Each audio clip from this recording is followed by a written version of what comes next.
Notre Père qui est aux cieux sait mieux que nous ce dont nous avons besoin.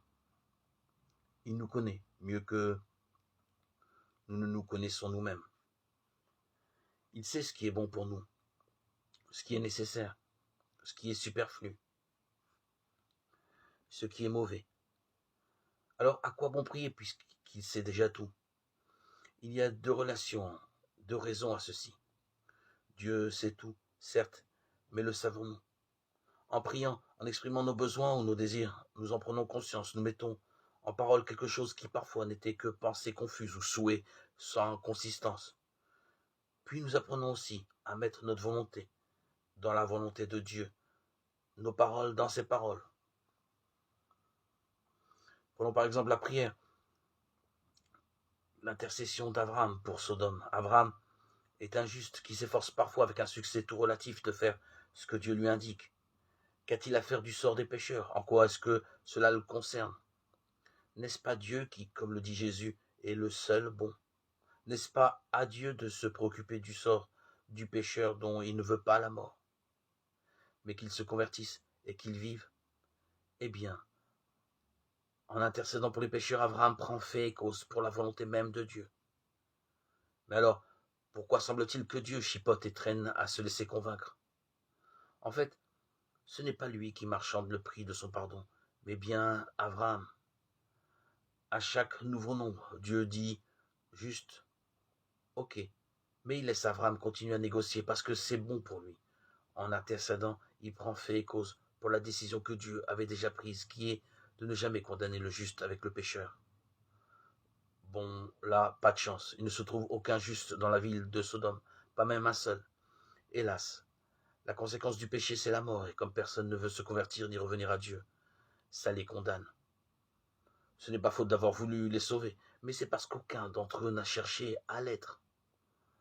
Or, si nous ne cherchons pas le salut, si nous n'avons que faire de Dieu, alors nous sommes perdus. Parce que la mort est inévitable dans ce monde soumis au pouvoir du péché. S'ils avaient fait comme à Ninive, s'ils s'étaient retournés vers Dieu, comme il aurait été prompt à pardonner leurs péchés, quels qu'ils soient, comme il les aurait accueillis dans la joie et la fête. Mais hélas, même Dieu ne peut rien contre la libre utilisation de notre intelligence et de notre volonté, quand bien même nous les mettrions au service du mal et de la mort. L'amour ne peut être que librement consenti, mais hélas, il peut aussi du coup être librement rejeté. Pour ce qui deviendra la prière de notre Père, que Jésus a donné aux disciples, il en va de même. Dieu sait bien ce dont nous avons besoin. D'ailleurs, il ne s'agit pas de ça. On prie tout d'abord que son nom soit sanctifié, que son règne vienne. On ne lui demande pas de faire notre volonté, mais on met la nôtre dans la sienne.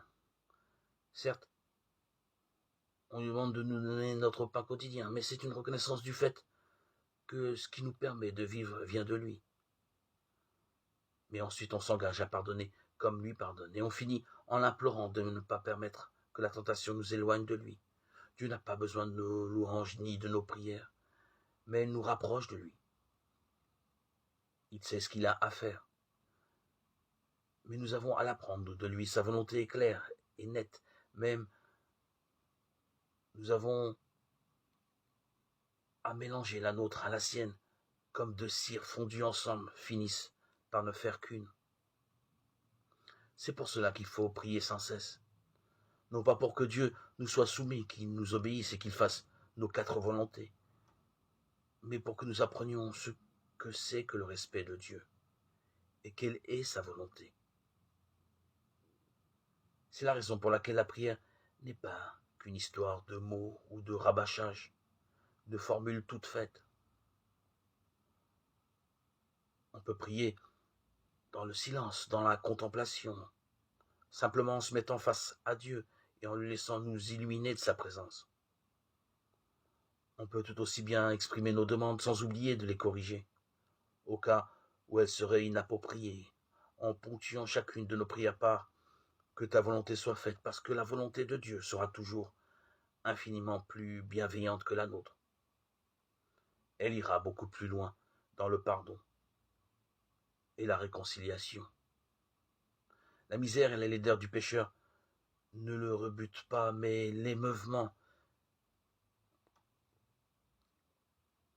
et le bouleversement qu'entraîne la prière lorsqu'on recherche du plus profond de notre cœur le pardon amène inévitablement le pardon de Dieu.